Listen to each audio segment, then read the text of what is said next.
une soirée quand il a donné une conférence merveilleuse. Si je me rappelle bien, il s'agissait du PTT avec petit mal de patates et pas mal de patates et patati patata. Mais il y avait en fait un infini de patatis et beaucoup de patatas et des petits pois avec pas mal de petits P comme ponctuation. En tout cas, les PTT et les petites patates pétaient partout et patati patata et il ajoutait souvent un petit peu de piment pour passer un plat parmentier et patati patata. Bien sûr, je ne peux pas improviser comme Michel, donc je suis obligé d'écrire quelque chose qui peut donner une petite idée de la génialité de cette soirée. Mais je n'avais pas le temps pour écrire beaucoup, et à l'honneur de Michel, je dois essayer de continuer au mieux possible pour au moins 3 minutes. Donc je vais continuer un peu, ajouter que j'aurais aimé beaucoup être un étudiant de Michel, parce que je suis sûr que dans la salle de classe, il faisait des conférences qui à peu près comme cette soirée sur le PTT, le patati et patata. Et ça aurait été très bien.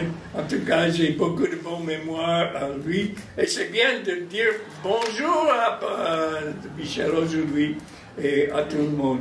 Et patati patata.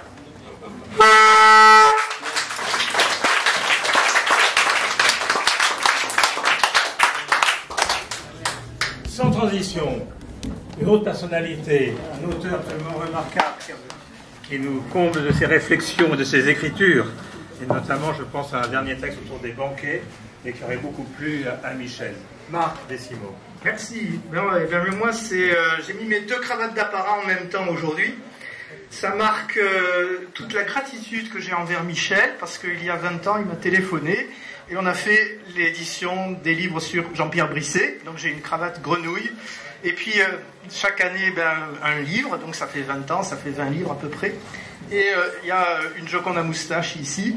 Voilà, et tout ça, ça a été quand même grâce à Michel. Donc moi, il a changé mon destin. Voilà. Merci. Bon.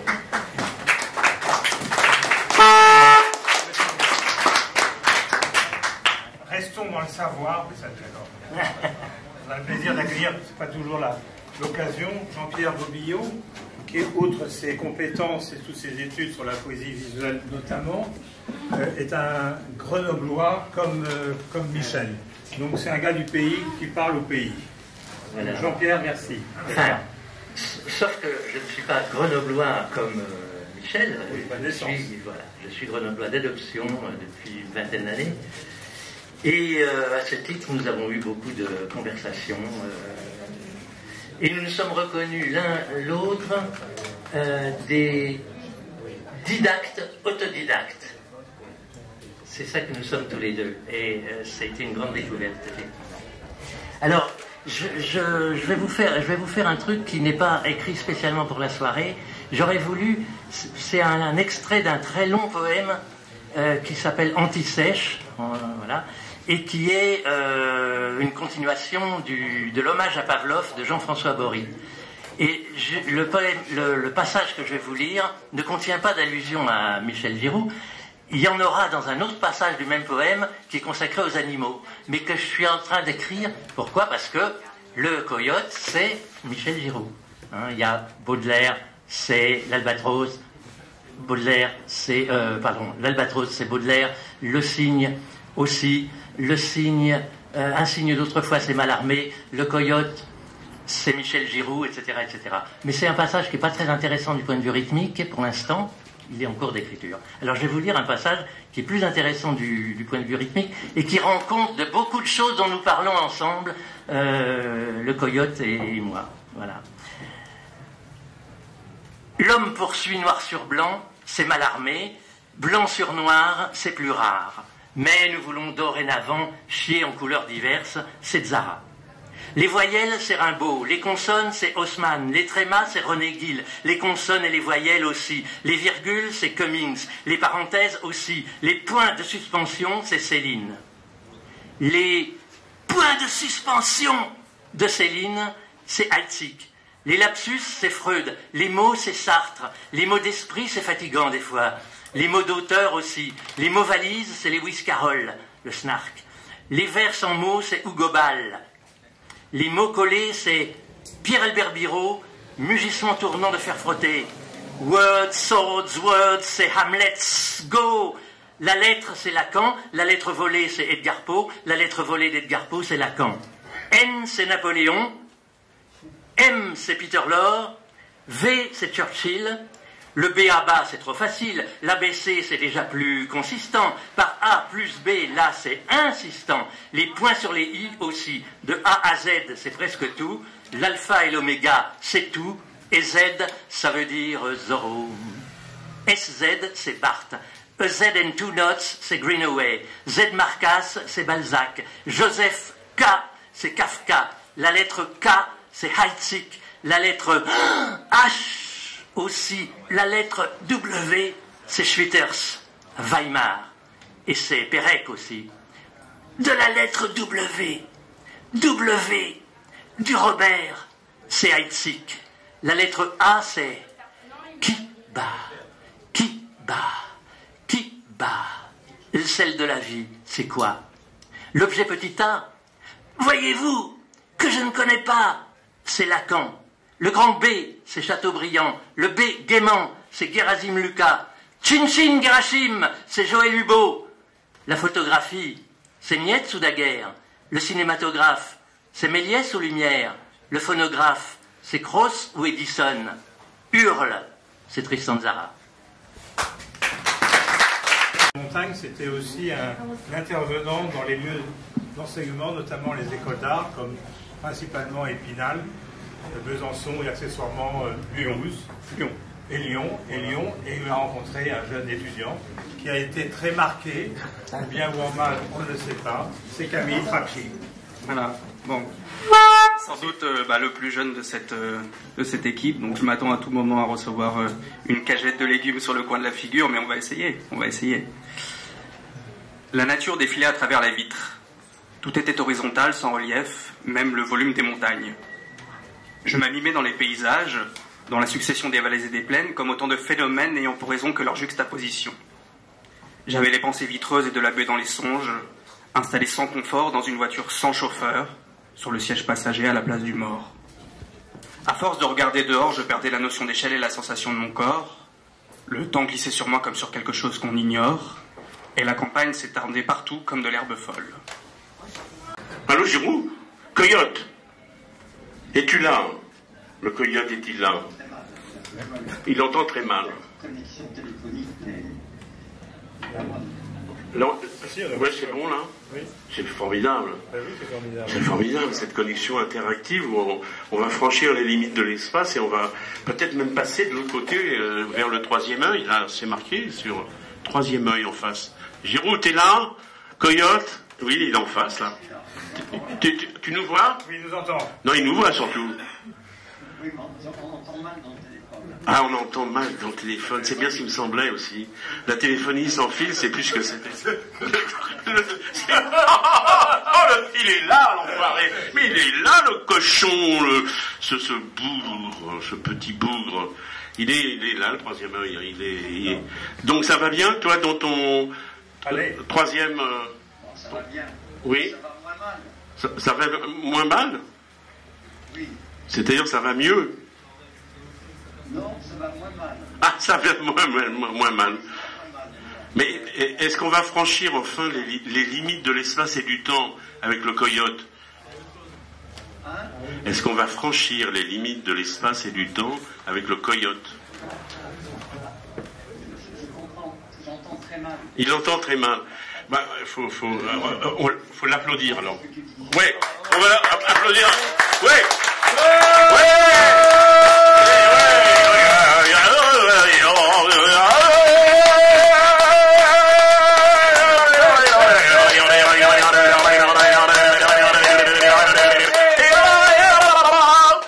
C'est pas mal.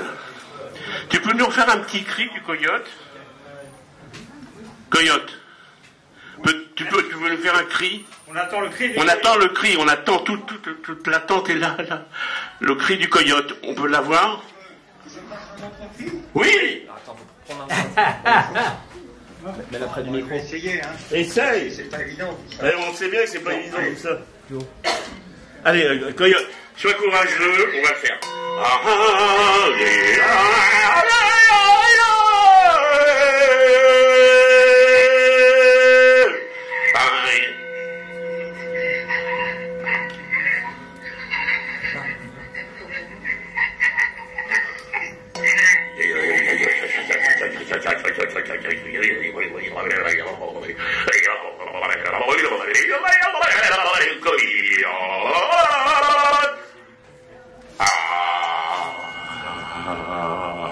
À tout de suite dans l'instant cosmique, on te salue. Oui. Ouais.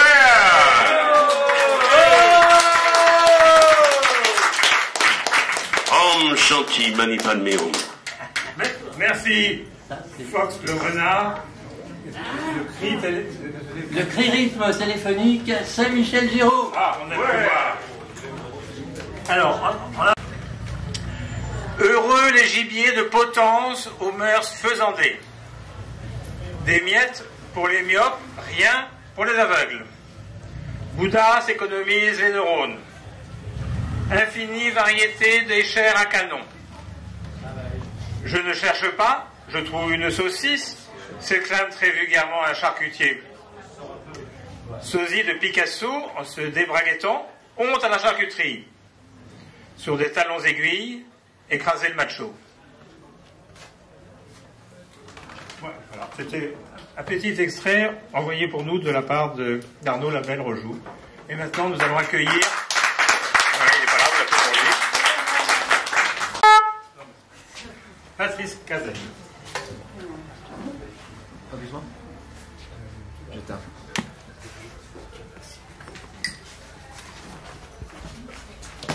Je m'équipe, hein. On va faire la vache pour le coyote.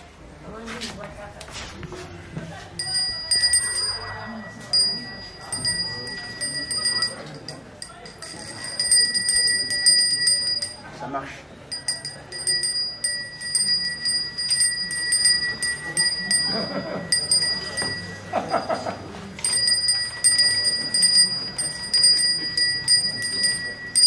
Il est temps! Il est temps! Il est temps! Hein? Il est temps d'assumer, bordel! Il est temps d'assumer! Il est temps d'assumer ses valises!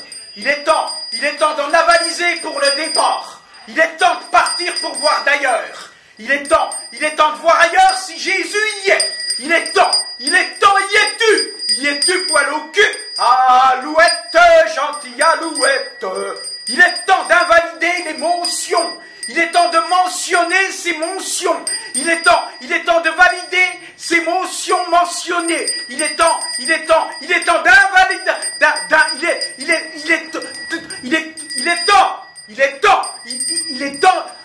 d'invalidationner. Il est temps d'invalidationner les rêves et les êtres et les choses, de validiner les vérifications. Oh, il est temps d'avancer ces prévarications, hein, ces prévarications dures et molles. Il est temps le coyote, il est temps. Wouhou! Naître vieux pour mourir jeune. Ah bon, tout s'explique, pourquoi pas. Richard Marcel.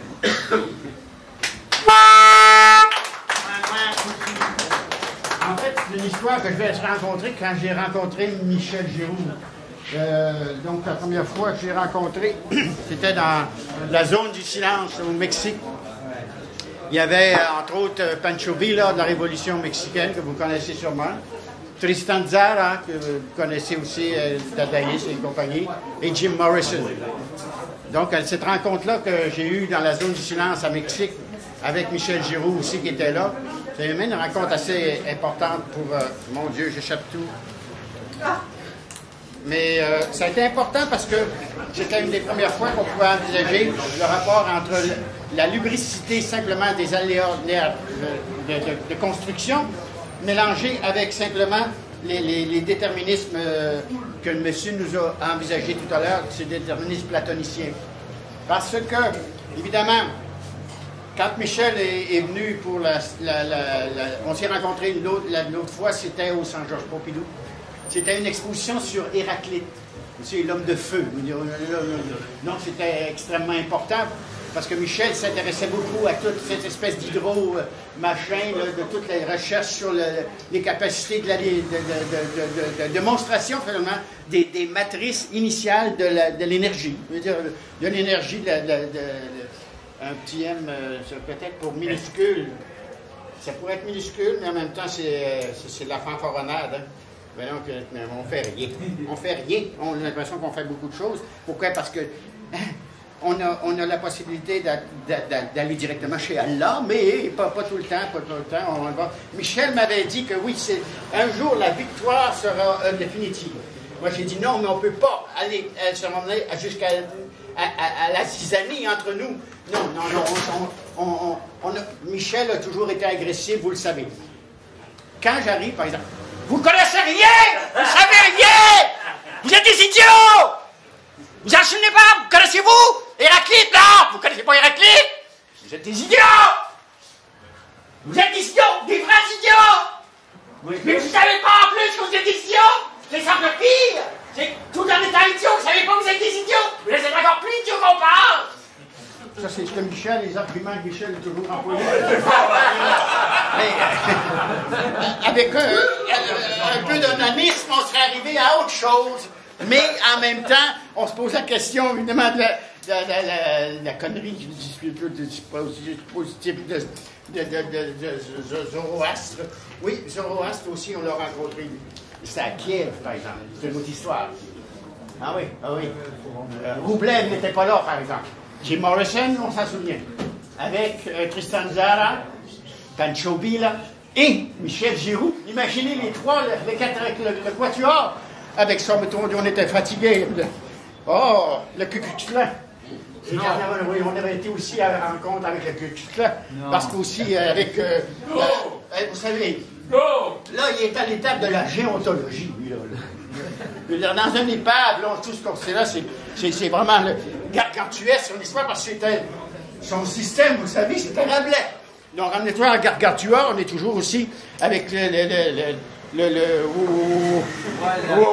wagons. Et il n'y a encore rien. Il est toujours à rien. Mais en même temps, c'est le bonheur parfait avec le rien.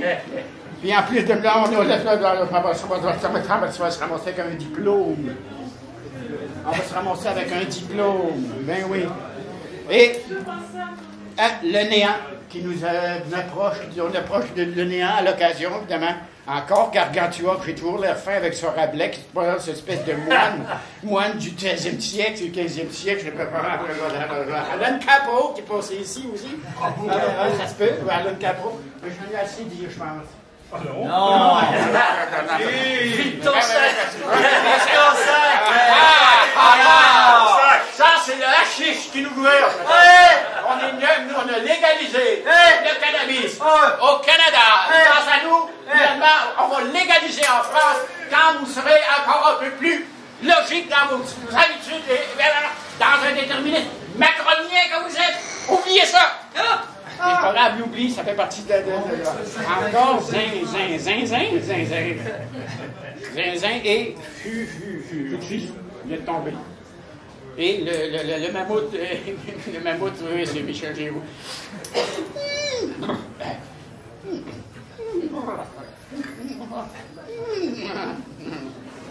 Quelle connerie! Le Sagittaire qui s'agisse en plus de ça, puis avec le hashish qui revient tout le temps. C'est avec Allah qui nous gouverne encore, on a l'air fin.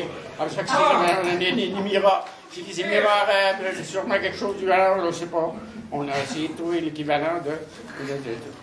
Mais ici, peut-être, un déterminisme historique qui nous achemine vers le néant à partir d'une ontologie. Qui, elle, était Yeats, savez-vous celle qui a écrit le livre sur la mémoire, Frances Yates, vous la connaissez pas? Parce que Michel m'avait parlé qu'il la connaissait et qu'il avait déjà baisé avec. Je pense que c'est pas vrai. pas sûr que ce soit capable de le faire dans les normes et les discours, avec les considérations de l'alphabétisation potentielle, avec un questionnement qui lui vient partir du bonheur, de rien encore. On n'est toujours rien à cause du bonheur, on a l'air fin avec le bonheur. Puis rien, non, ici, là, si, il y a sur le temps. Non, le système est organisé conjointement avec un questionnement qui dit la vraie valeur et des possibilités. C'est trop, je pense, va tout arrêter. C'est l'utopie de mort, hein, vous savez, c'est l'utopie. Oui, puis encore l'utopie, on a la fin deux fois, deux utopies, une à l'arrière de l'autre en plus, à la fin. C'est ça qui se passe avec la valorisation. Donc, vous avez remarqué qu'Allah gouverne encore, mais on a toujours l'impression de dire John Panchouri, là, Jim Morrison, Tristan Tzara. Et même Tristan Tzara, c'est trois personnes qui sont extrêmement importantes dans l'histoire du développement de la culture occidentale. Et M. Michel Giroux a été évidemment à l'époque, parce que dans la zone du finance, vous savez, quand un coyote crie, c'est pas si mal, mais quand une meute de coyotes qui crie comme c'est arrivé de le vivre dans la zone du silence au Mexique, ça fait peur. Je vous le dis, ça fait peur. L'organisation totémique avec la sagesse, du fun. Mon Dieu. Il y a encore Allah qui arrive là, encore toujours partout. Puis, avec des ustensiles, on ne pense à rien. Mais le labeur et le langage est nié, finalement. Le langage est nié par le questionnement. Non, c'est Wapiti. Allah qui nous gouverne encore, on a l'air fin. Après ça, ici, c'est la liquéfaction totale du Ku-Klux-Klan que les Roji ont répété. Après ça, et mon Dieu, et l'émiettement du langage avec Allah qui est toujours en train de nous surveiller quelque part avec le Wapiti. Puis évidemment, la putréfaction du système du questionnement avec le bonheur qui s'est dynamisé avec le hashish. Oui, le hashish qui jubile, avec le bon trésor. Allah qui joue encore du bord. Francis Quetier qui écrit l'art de la mémoire à l'air fine à côté de rien en plus, puis de sommeil de rien. Regardez, imagine encore, là, c'est oh mon Dieu. C'est ça, c'est Yves Bonnefoy, ça, non, c'est ça, c'est le totalitarisme qui vient d'arriver d'un coup, parce qu'on parlait tantôt de l'Ukraine, puis évidemment, vous savez, c'était la capitale de Kiev, la capitale de la Russie, mais que M. Poutine est en train de faire de la poutine avec ça. Là, évidemment, c'est véridique. Il va falloir le liquéfier, ou du moins le journaliser, ou même plus dans cette espèce de tautologie d'Alain Capro, encore Alain Capro qui revient tout le temps. Oui, bien à leur fin avec Filiou, pour Filiou. Non, mais ça, Michel Giroux aimait beaucoup le côté zen de l'histoire. Le zen est sur le B, mais on savait une espèce de baisement du zen, une espèce de zen qui baise avec le Z du B, peut-être, ou l'espèce de l'angle du totémiste Lévi-Strauss, avec il va le voir encore, qui revient toujours dans le décor, c'est pas petit. Et la jeunesse qui arrive tout le temps, avec le joyeuse jeunesse. Et puis le petit I, c'est le fameux I de l'histoire, hein? C'est le I.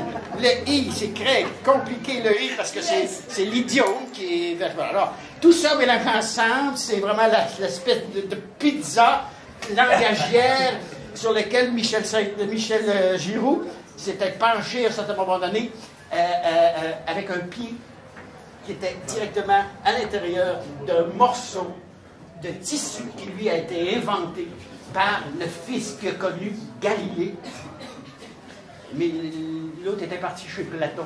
Je pense qu'il va revenir un peu plus tard. Bonne soirée. Le personnage principal est à deviner. Donc nous allons voir apparaître sur un écran de fortune une projection inédite pour la première fois rue du Montelon. C'est une première. Voilà. Richard, Fox et Anna.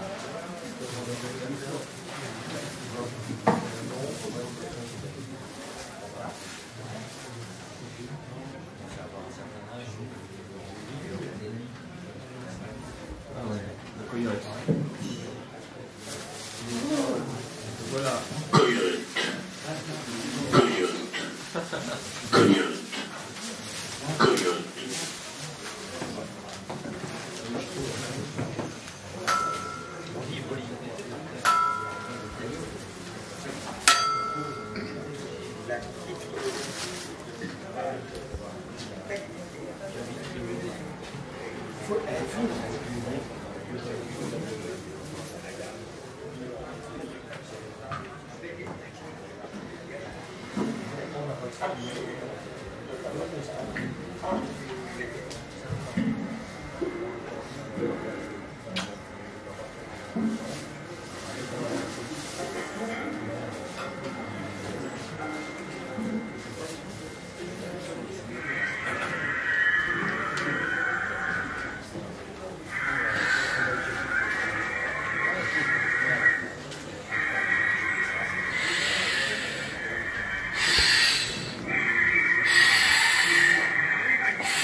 Assigné à résidence dans la tristesse du vraisemblable, attiré jusqu'au sang par l'ombre de la lune sur le lac noir, ivresse méticuleuse ornée de chardons étirés par le joug du ciel, jusqu'à toucher le point de rupture des cervicales irradiées de sommeil, par l'or déposé au bord du cadavre du temps, recueilli par l'image, excité à mort par les os empilés dans les armoires de la brutalité, brûlé jusqu'à l'extase par la brûlure même et enroulé jusqu'au cercle intérieur du crâne. Un fil s'échappe dehors, dedans, accréditation renouvelée par décret, jusqu'à frôler l'exactitude d'une sensation vraie. Pouvoir, sans frémir, s'arrimer à ce fil et décréter que le décret lui-même est plus réel que son abolition par la loi testamentaire de l'oubli. Qu'il ne reste rien qui vaille de rester. Pensée incalculable à se noyer dans une larme. Les mains tâtonnent, tapent, trouent, tirent, tuent, tempêtent, mais portent à bout de main l'épreuve, et encore l'épreuve, et encore l'épreuve. Merci.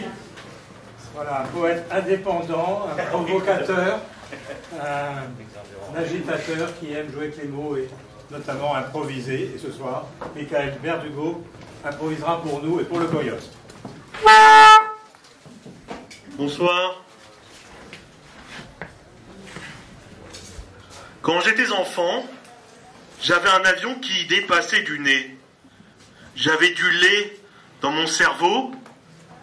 Il y avait une tombe. Une tombe comme des cernes sous les yeux. Et on parcourait le monde en regardant les avions flotter dans le ciel.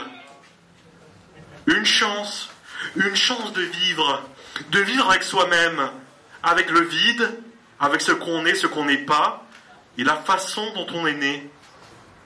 Je suis né en 1989. J'avais une boîte de 6 œufs dans mon ventre. Cette fois-ci, accompagné d'une vache. À vous. Nous restons à l'Hugo, ce soir.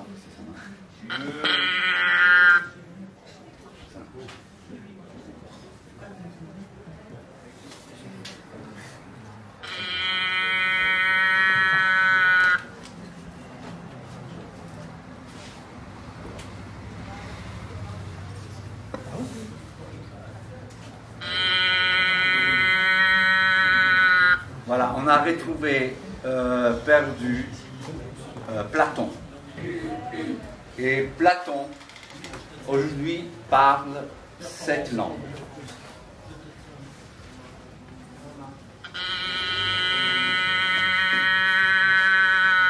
Fameux.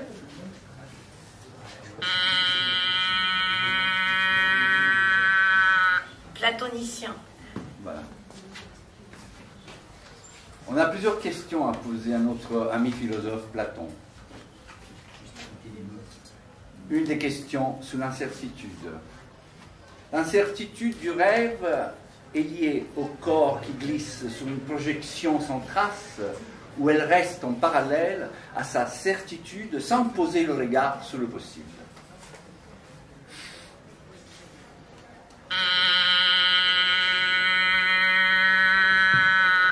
D'accord du tout. Ça va pas du tout ton truc. C'est pas très compréhensible. Oui, mais...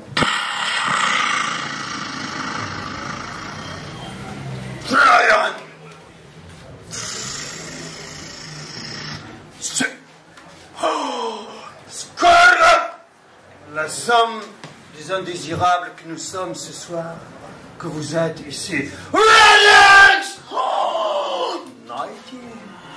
Nous rassemblerons peut-être ailleurs, mais en Turquie, en rêvant de la vie sous la terre! Sous les vernis anciens, pas les Arabes. Oh, des murs, parce que vertical est la mort. De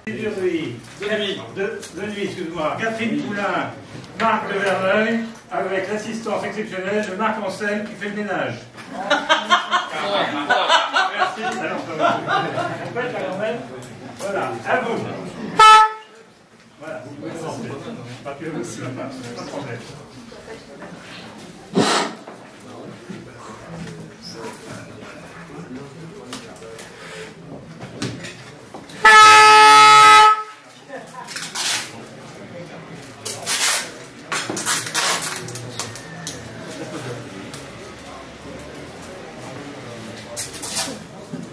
Marc de Verneuil en anonyme sur son podium. Il ne faut surtout pas le déranger parce qu'il se prépare à voter. Il ne sait pas du tout pour qui. Je vais vous demander de ne pas prendre ces revues parce que j'aime pas les gens qui lisent pas 2 fois les textes avant de les apprécier. Et puis il n'y en a pas assez pour tout le monde. Vous seriez des ordures de prendre un numéro alors que les autres n'en auront pas. Ça c'est bien.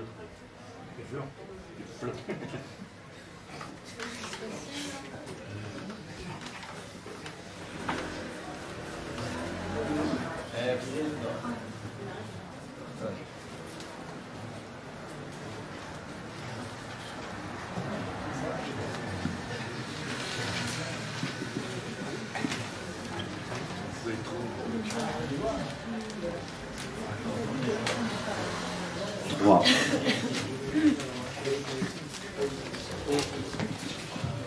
Corps. Réflexe de notre attrait pour l'actualité, notre engouement pour les fortunes les plus notoires.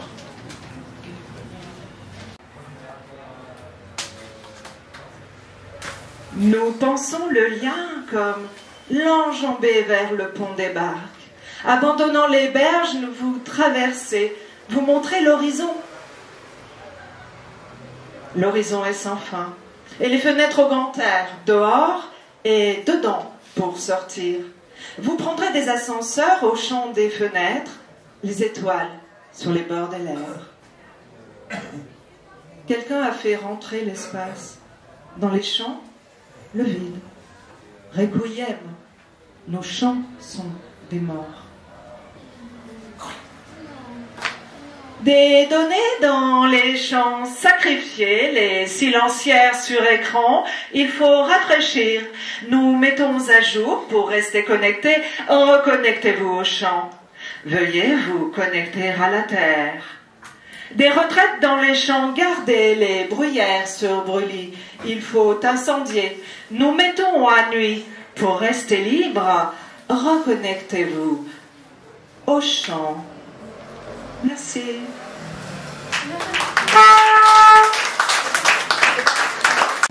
Ich bin, yo soy, je suis, ergo sum, être, est, souffle, respire, troubadour, inspirateur, respirateur, aspirateur, I am.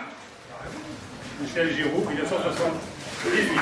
Tonda, tondo, tondé, tout doux, tout dur, tout deux, tout dit, tout dru. Tonda, tonton, tontelle, tonton, tonton, tout doux.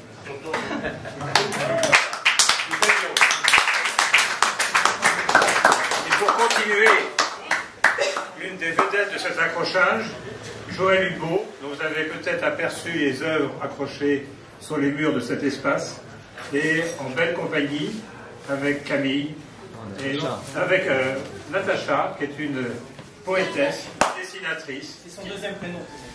Oui, SNG, qui vont prendre la place de façon plus intelligente que je suis en train de dire des conneries. Et donc je vous laisse.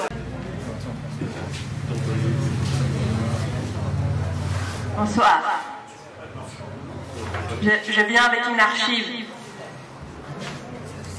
Une archive que je vais ouvrir comme on ouvre un pique-nique. Joël. Est-ce que tu te souviens, Joël, où est-ce qu'on s'est rencontrés la première fois?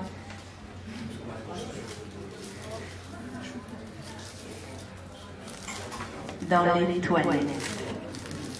59 Rivoli en 2019, dans l'exposition 50 nuances de rose, où j'exposais sur les WC.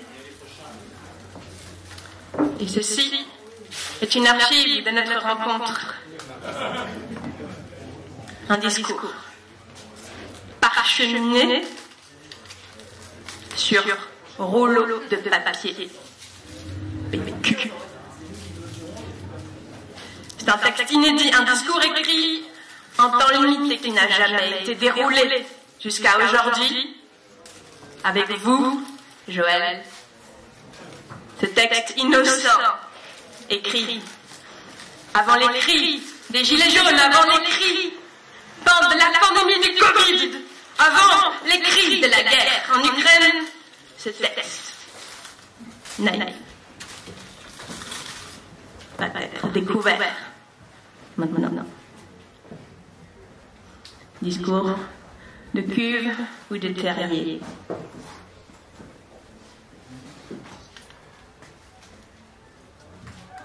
Rose. Vous avez dit rose. 50 nuances de rose rassemblées ici. Au 59 Rivoli. La galerie est occupée part pas loin de 50 artistes qui proposent leur interprétation du rose. J'occupe les toilettes du lieu. J'expose sur les murs des toilettes. Tous les murs sont recouverts de mes tickets d'insistance. J'ai quelques archives ici. Des résidus. Qui veut des tickets d'insistance sur les chiottes?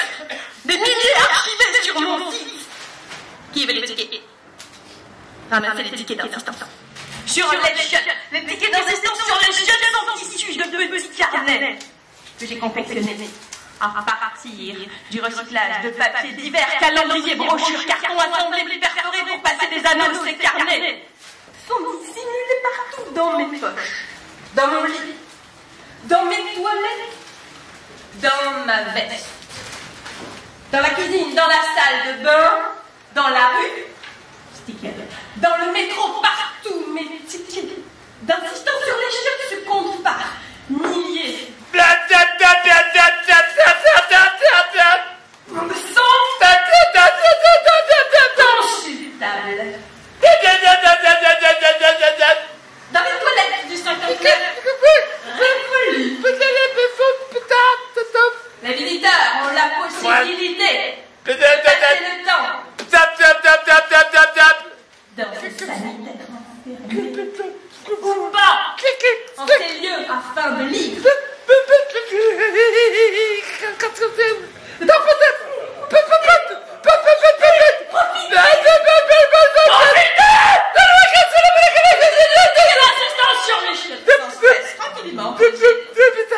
Sur le trône, les tickets d'insistance naturellement numérés depuis imprimés sur du papier rose pâle, à l'image du ton du papier toilette, en France apparemment. Plus spécifiquement, les roses et papiers toilettes français sont connus des roses. Pourquoi? Je les lis, le quotidien. Un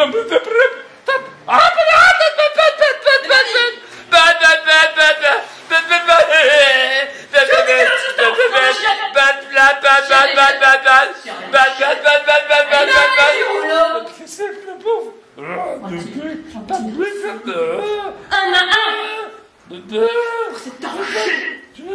La purge a distingué de la ruse pour chaparder des rouleaux de papier toilette dans l'espace public.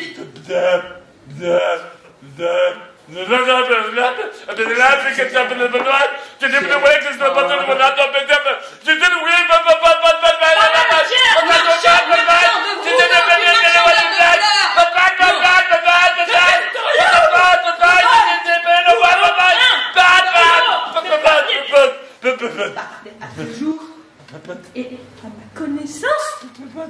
Non! Le paisible, je ne sais pas bien ce que signifie ce mot. Mais c'est imposé à moi comme adéquat. De parenthèse. Pratique un petit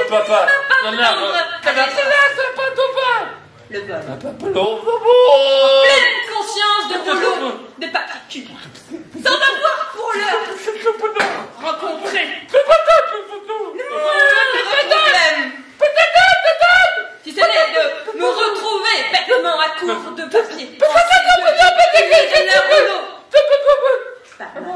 propre personne, est-ce sale ou même indécent d'opérer de la sorte vie à vie de l'institution cible. Ne me sens personnellement pas gênée, fautive en agissant de la sorte. En dehors de mes propres sanitaires, je ne pense pas non plus que je me sentirais dérangée en découvrant la disparition.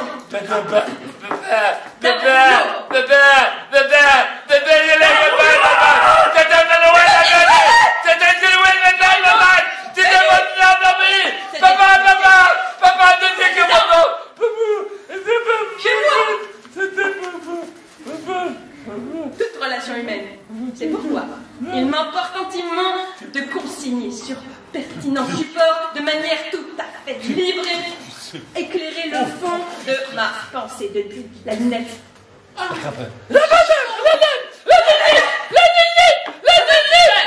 Spontanée instinctive, je dirais même organique. L'important, à présent, serait de déterminer le lieu Donc, et le moment opportun pour discourir sur parchemin de papier toilette soit le contexte idéal pour transmettre à l'intervalle public le bien fondé de ma...